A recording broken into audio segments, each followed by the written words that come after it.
The sun shone brilliantly over the coastal town of Atlanta, casting golden rays upon the lavish wedding venue. Malcolm Wilson stood at the altar of the historic Ebenezer Church, adjusting his custom tuxedo cuffs. His heart pounded with a mixture of excitement and pride. Today was the day he had dreamed of since meeting Zora, the day she would officially become his wife. The string quartet transitioned to the bridal march. Guests rose in unison, heads turning toward the grand doors.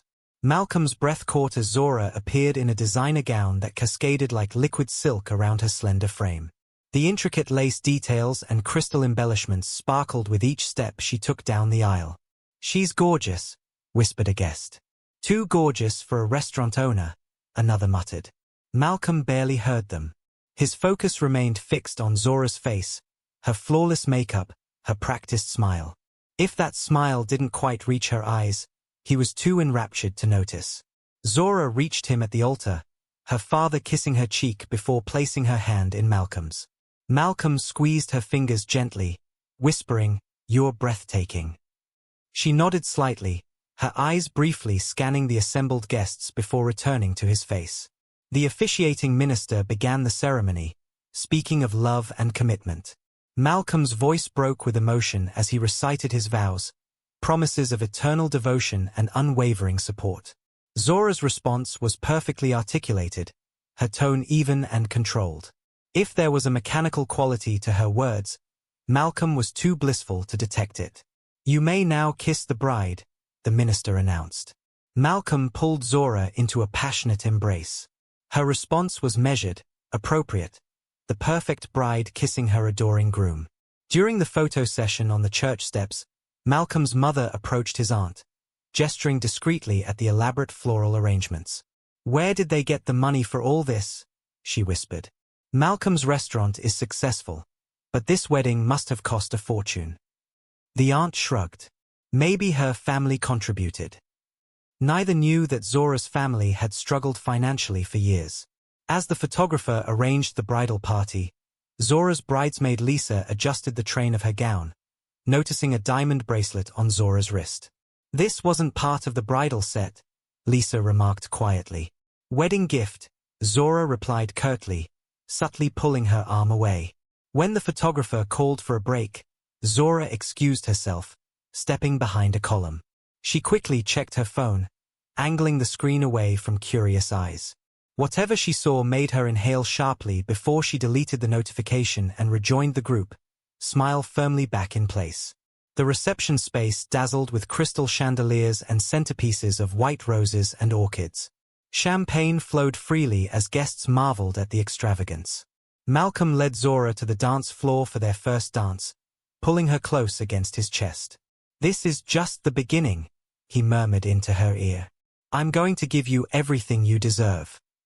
Zora smiled up at him, but her eyes darted periodically to the entrance doors. Malcolm's best friend Jamal watched from the sidelines, nursing a whiskey.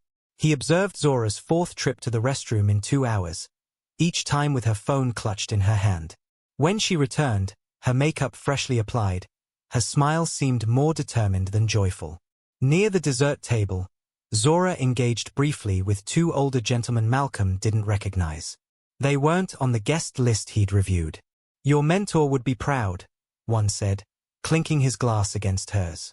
"Quite the investment," added the other, eyes moving pointedly to Malcolm across the room. Zora's laugh in response was brittle.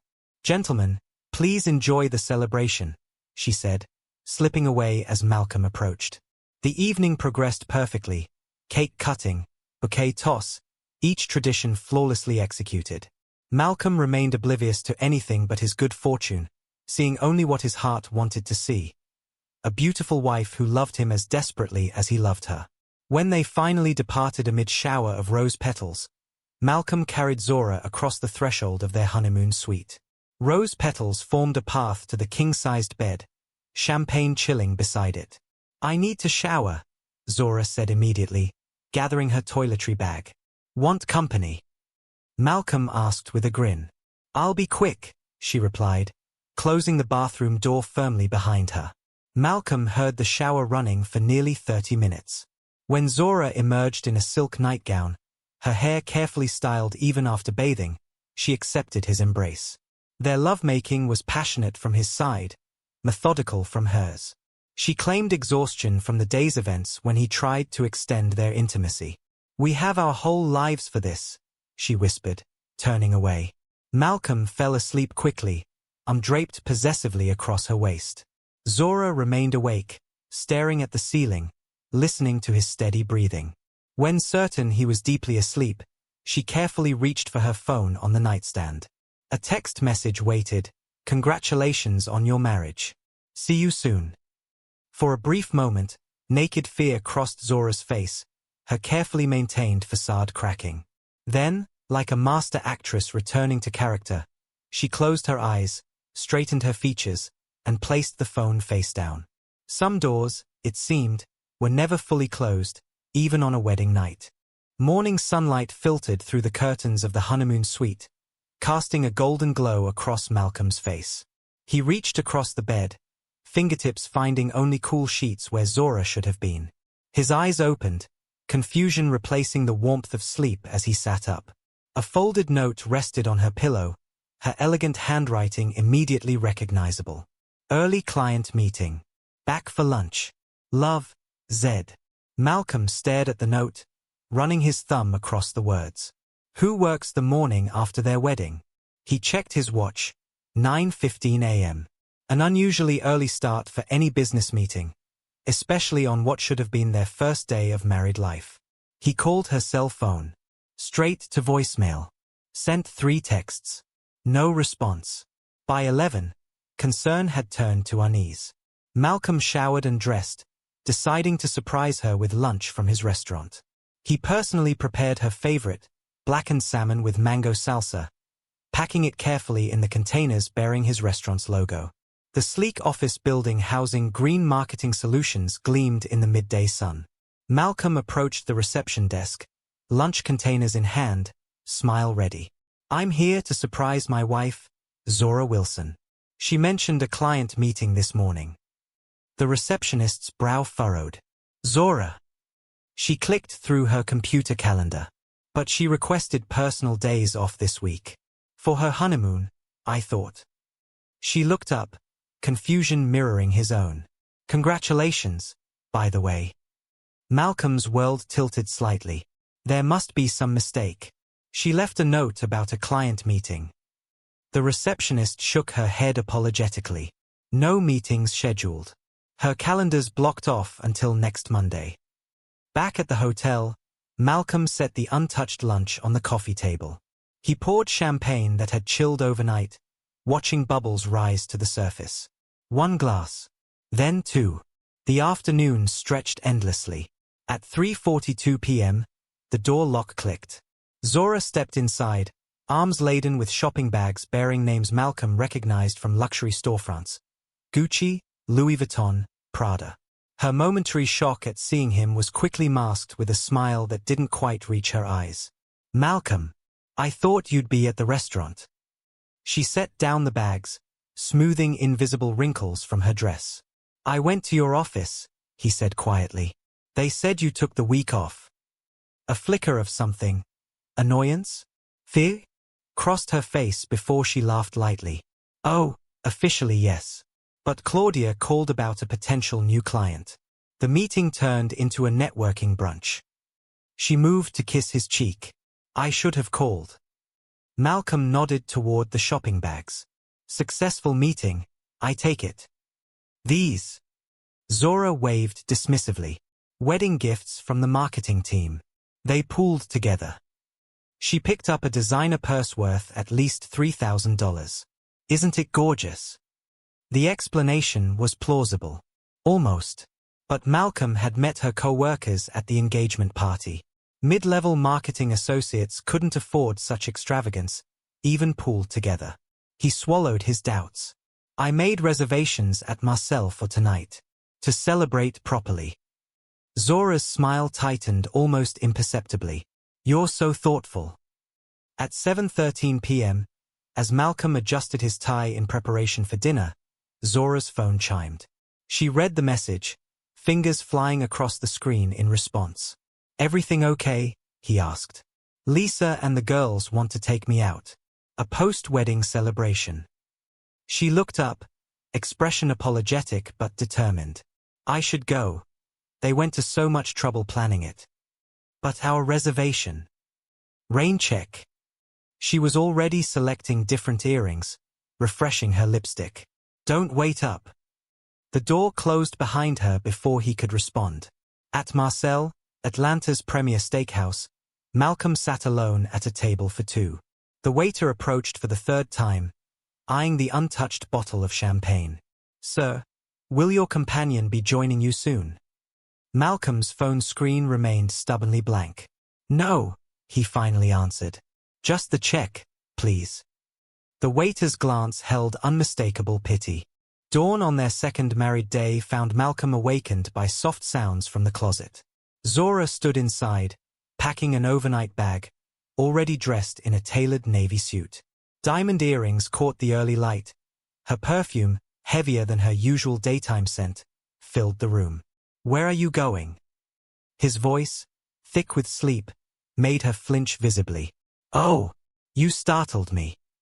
Her recovery was quick, practiced. Client emergency in Savannah. I need to head down for overnight meetings. She zipped the bag closed with finality. Back tomorrow, I promise. Malcolm watched her apply another layer of perfume, noticing how her makeup was already flawlessly applied, despite the early hour. Too perfect for a rushed business emergency. From the window, he observed her exit the hotel. Instead of calling a rideshare, a black town car waited at the curb, a professional chauffeur opening the door with familiar deference.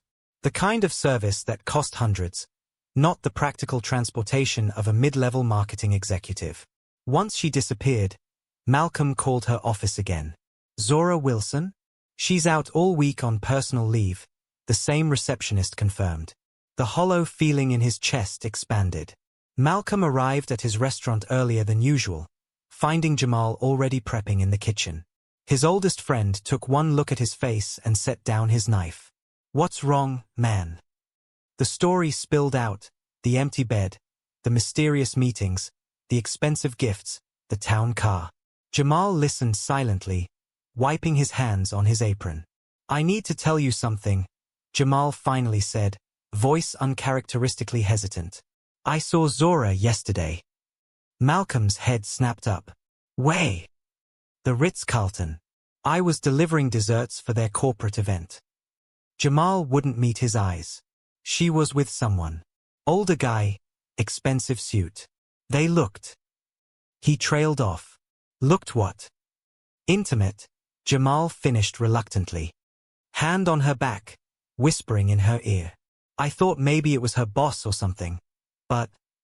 You're wrong, Malcolm interrupted sharply. She wouldn't. Known you since we were 10, Jamal said quietly. Would I lie about this? That afternoon, Malcolm checked their joint account online. Unexplained transactions appeared. Valet parking at upscale hotels, charges at jewelry stores, restaurants with prices that made his restaurateur's heart stop. None aligned with Zora's claimed whereabouts. In their apartment, searching for answers, he found a business card tucked in her dresser drawer. Wesley Richardson, CEO, Richardson Development Group. Google revealed a distinguished silver-haired man in his mid-50s. Atlanta's most eligible bachelor, according to society pages. Every photo showed him at charity galas, always with a beautiful young woman on his arm. Never the same one twice. In one photo from last year's Children's Hospital benefit, Malcolm spotted her. In the background, partially obscured but unmistakable, Zora, looking toward Richardson with an expression of deference. 6 months before she'd met Malcolm. His hands trembled as realization crystallized. The expensive wedding. The designer clothes. The strange absences. Had their entire relationship been a lie? Fingers numb, he called his cousin Derek. I need that protection we talked about last year. The cousin didn't ask questions. Come by tonight. The gun arrived wrapped in a soft cloth, heavier than Malcolm expected. He cleaned it methodically at the kitchen table, wedding photo watching accusingly from the wall. Decision formed with cold clarity. Tomorrow, he would follow her. Confirm what he already knew in his heart. End the lie. Malcolm positioned his car across from their apartment at 5:17 a.m. Engine off, windows slightly cracked despite the morning chill. The stars remained visible above Atlanta's skyline as he sipped lukewarm coffee, eyes fixed on the building's entrance. At 6:23 a.m., Zora emerged. Gone was the practical marketing executive he'd fallen in love with. This woman wore a cream-colored designer suit, Christian Louboutin heels clicking against concrete, diamond earrings catching early light. Her overnight bag had been replaced by a sleek leather attaché case. Malcolm maintained 3 vehicles between them as they wound through Atlanta's awakening streets. When Zora turned into Buckhead, Atlanta's wealthiest enclave, his suspicions deepened. These weren't streets of marketing agencies but old money and new fortunes. She approached massive iron gates emblazoned with an ornate monogram. They swung open automatically upon her arrival. Her car expected, recognized. Malcolm identified a wooded observation point with clear sightline to the entrance. The mansion beyond the gates sprawled impressively across manicured grounds, Georgian architecture, white columns, perfect symmetry. Through binoculars, he witnessed the front door open before Zora reached it. Wesley Richardson appeared, silver hair perfectly coiffed, cashmere sweater suggesting casual wealth that required no demonstration. Richardson's greeting wasn't businesslike. He embraced Zora, hand sliding possessively low on her back, lingering there as he guided her inside. Before entering, she presented him with a small gift box. He accepted it with a smile that made Malcolm's stomach turn. Proprietary, satisfied. Zora's answering smile appeared practiced, perfect. Malcolm's hands trembled as he photographed the interaction. The shutter sound seemed deafening in the quiet morning. 7 hours. That's how long Zora remained inside Richardson's mansion. Malcolm alternated between sitting watch and researching Wesley Richardson. Richardson Development Group, commercial real estate empire worth billions. 56 years old, divorced twice, both ex-wives bound by ironclad non-disclosure agreements. No children. Articles described his bachelor lifestyle and appreciation for beauty, euphemisms accompanied by photos of him with models, actresses, always young, always temporary. Malcolm called his restaurant manager, family emergency. Take over today. At 1:46 p.m., the mansion's front door opened. Zora emerged wearing a green silk dress Malcolm had never seen. Richardson walked her to her car, his hand possessively on the small of her back. Before she entered the vehicle, he kissed her, not a friendly peck, but a lingering claim, fingers tangled in her hair. Malcolm's heart shattered into irretrievable pieces. He captured the moment anyway, fingertips numb against his phone screen. He followed Zora to Phipps Plaza, Atlanta's luxury shopping destination. Through windows, he watched her move from store to store, sales associates greeting her by name. At each counter, she selected items without checking price tags, Wesley's black credit card appearing from her purse. "I never shop there," she'd told Malcolm once. "Too expensive. Waste of money." Now he understood. She didn't shop there with him. When Zora returned at 7:12 p.m., Malcolm had already prepared dinner. He greeted her with a kiss on the cheek, playing unsuspecting husband with the same precision she played devoted wife. "How was Savannah?" he asked casually, serving pasta. Her answers came smoothly, too perfect, too consistent. Yet small inconsistencies emerged. The weather, she described, didn't match Savannah's forecast. The restaurant she claimed to have dined in had closed last month. Throughout dinner, her phone remained face down beside her plate. 5 times she checked it beneath the table. "I met someone interesting today," Malcolm said casually. "Wesley Richardson. Name sound familiar?" The glass nearly slipped from her fingers. A moment of panic flashed across her face before perfect composure returned. "Richardson? He was one of my first clients. Years ago." She took a deliberate sip of wine. "I barely know him." The lie hung between them like poison gas. "Let me clean up," Malcolm offered. "You look tired." While Zora showered, Malcolm searched her purse with methodical precision. Inside the lining, He found a hotel keycard for the Ritz-Carlton Atlanta's penthouse level, reserved for tomorrow. Her phone required her fingerprint, but she'd added his during their engagement. A hidden folder revealed dozens of photos. Zora with Wesley at galas, on yachts, in foreign cities. Dates spanning back 18 months, long before she'd met Malcolm. Text messages completed the picture. Missing yesterday already. From Wesley, sent that morning. Wear the blue dress tomorrow, the one I bought in Paris. Meeting at the Ritz, 2 p.m. Malcolm replaced everything exactly as he'd found it, hands shaking with rage. The gun in his drawer seemed to gain weight, significance. When Zora emerged from the bathroom wrapped in expensive perfume and silk robe, tension crackled between them despite her carefully maintained facade. "Are you happy, Zora?" Malcolm asked suddenly. "With me? With us?" Something flickered behind her eyes, hesitation, perhaps even the precipice of truth. For one moment, he thought she might confess everything. Then her phone chimed.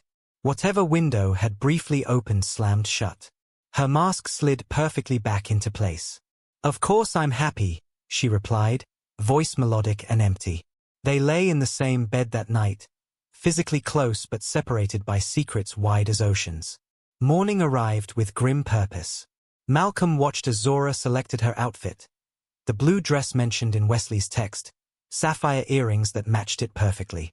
"Important meeting downtown," she said, applying lipstick. "Might be late." "I know," Malcolm replied, voice flat. Their eyes met in the mirror, a charged moment of recognition. For an instant, uncertainty crossed her face, a flicker of something like fear. Then she was gone, door closing with quiet finality. Malcolm rose, movements deliberate. From the drawer, he retrieved the gun. From the wall, their wedding photo. From the closet, his jacket. Each item weighed with purpose. One final look at their apartment. The space where he'd believed in love, in future, in truth. Then he too departed, knowing with grim certainty that nothing would ever be the same. Malcolm's sedan navigated Atlanta's midday traffic, every nerve in his body electrified with purpose. The familiar route wound toward downtown, each mile bringing him closer to confirmation of his darkest suspicions. When Zora's car disappeared into the Ritz-Carlton's underground parking garage, a strange calm settled over him, the deceptive stillness before a hurricane makes landfall.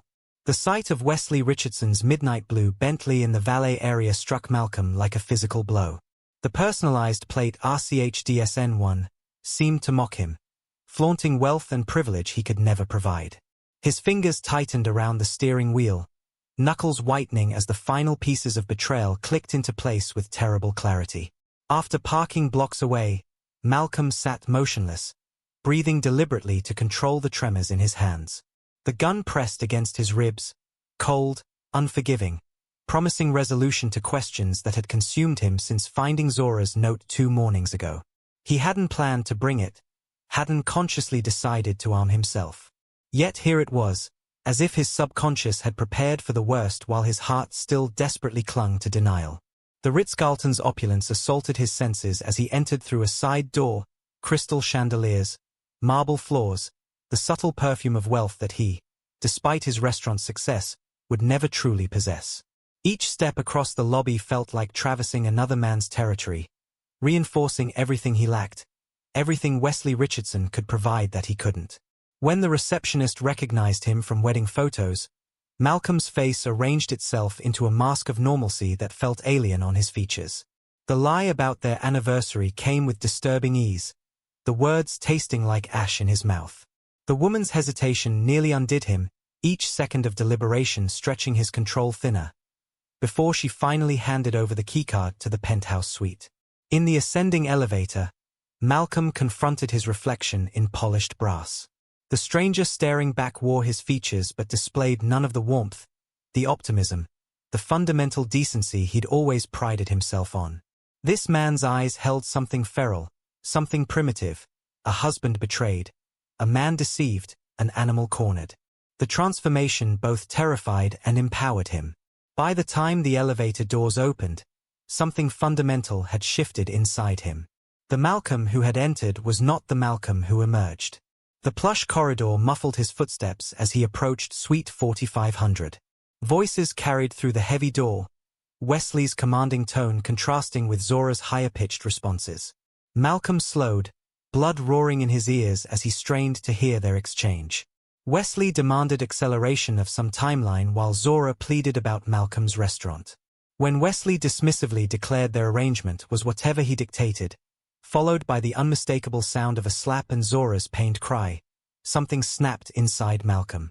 In that moment, something vital was lost, the capacity to see nuance, to consider alternative explanations. His mind, already primed by days of suspicion, processed everything through the lens of betrayal. Zora's apparent concern transformed in his perception to manipulation, her words to calculated deception. The woman he'd married, who'd stood before him in white promising forever, had orchestrated the perfect lie. The keycard cracked slightly in his grip as he swiped it through the reader. The soft click of the lock releasing matched the final barrier falling within him, compassion, reason, and restraint collapsing simultaneously. The scene inside branded itself into Malcolm's consciousness with photographic clarity. Wesley standing tall, hand raised. Zora crouched against a table, fingers touching her reddened cheek. The blue dress she'd selected that morning now disheveled. Business documents scattered across a mahogany table. Wesley's instantaneous recovery, the businessman's mask sliding into place, registered as further evidence of practiced deception. The sunlight streaming through floor-to-ceiling windows illuminated his silver hair like a crown, his bespoke suit unmarked despite violence moments before. Everything about him radiated a power and ownership that Malcolm could never match. Zora's expression, which would later haunt Malcolm's dreams, cycled through shock, terror, and something he fatally misread as guilt. But it was her appearance that fed his rage most acutely.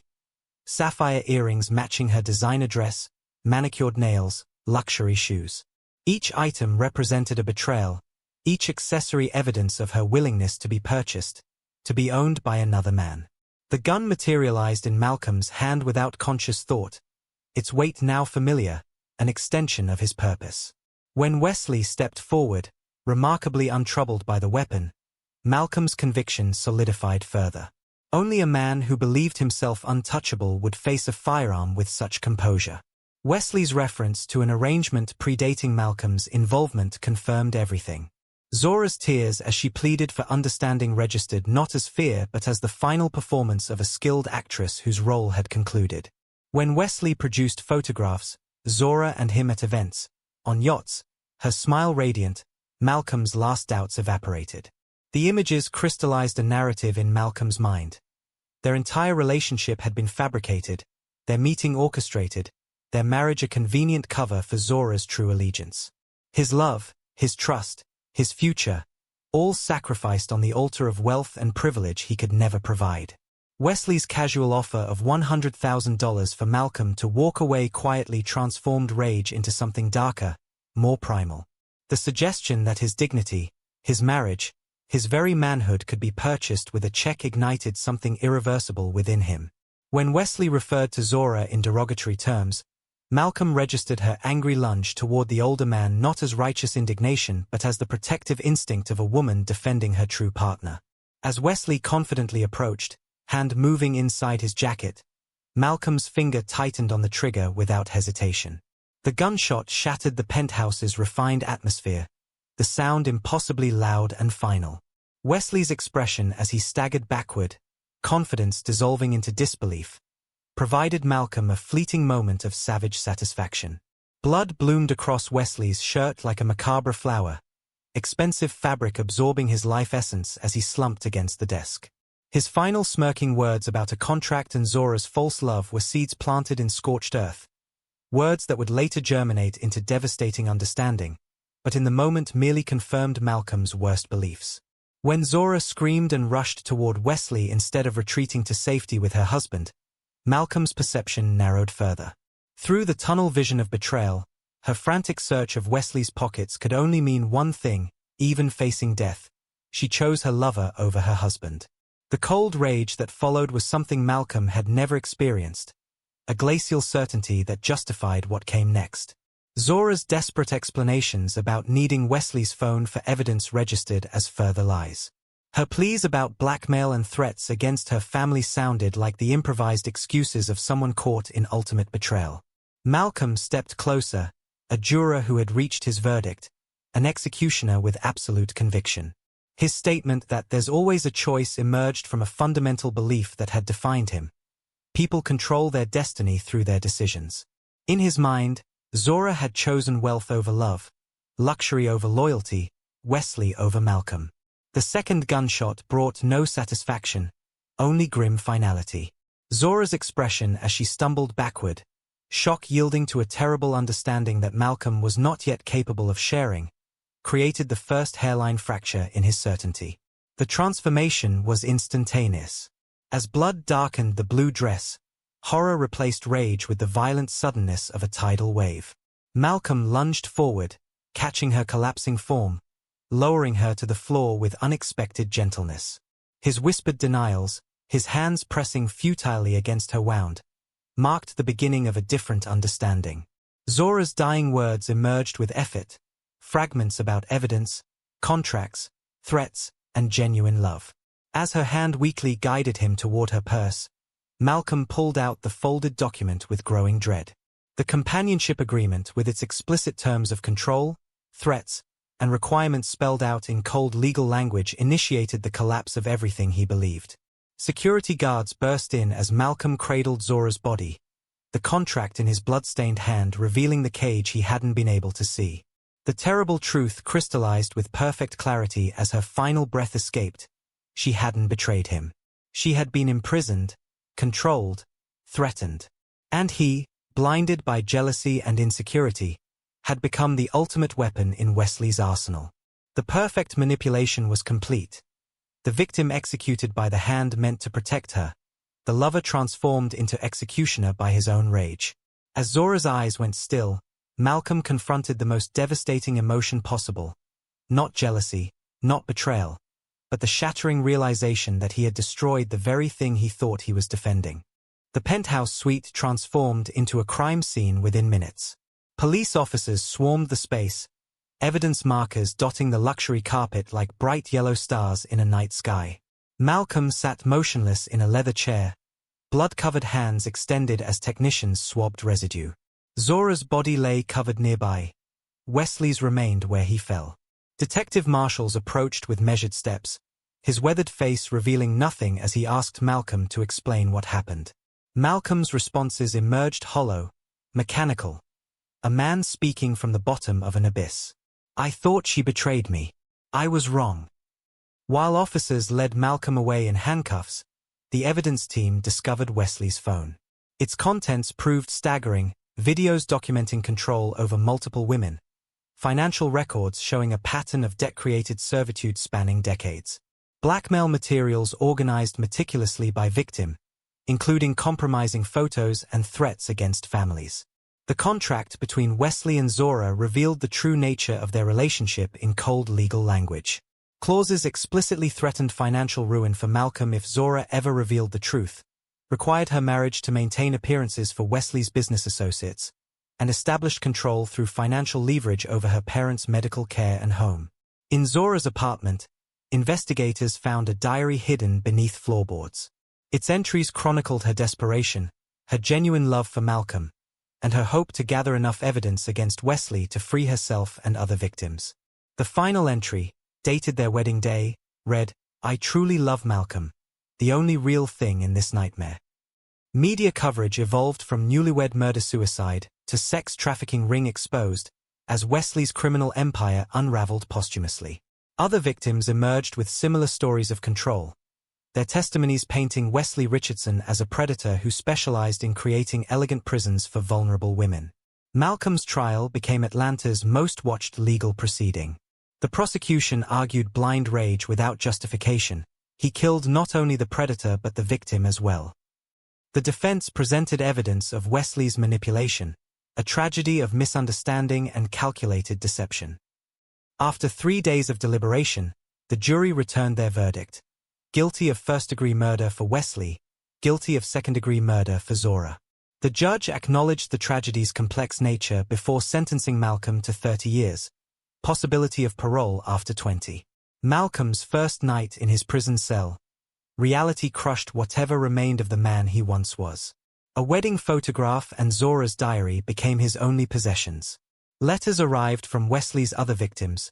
She was gathering evidence against him for all of us. Months later, Zora's mother visited, bringing her daughter's hidden letters. "She loved you," the woman said through tears. "Thought she could protect you." In his cell that night, Malcolm studied their wedding photo, now defaced, an X drawn through his own face. "The real villain was me," he whispered to the empty room. A prison guard paused during rounds. "Would you have believed the truth if she'd told you?" Malcolm's honest answer came slowly, "No. I saw only what fit my story." Her betrayal was easier to believe than her captivity. The most perfect manipulation is one where the victim becomes the executioner, and the jealous lover becomes the final tool of control. Wesley had one. He knew Malcolm would never truly see her.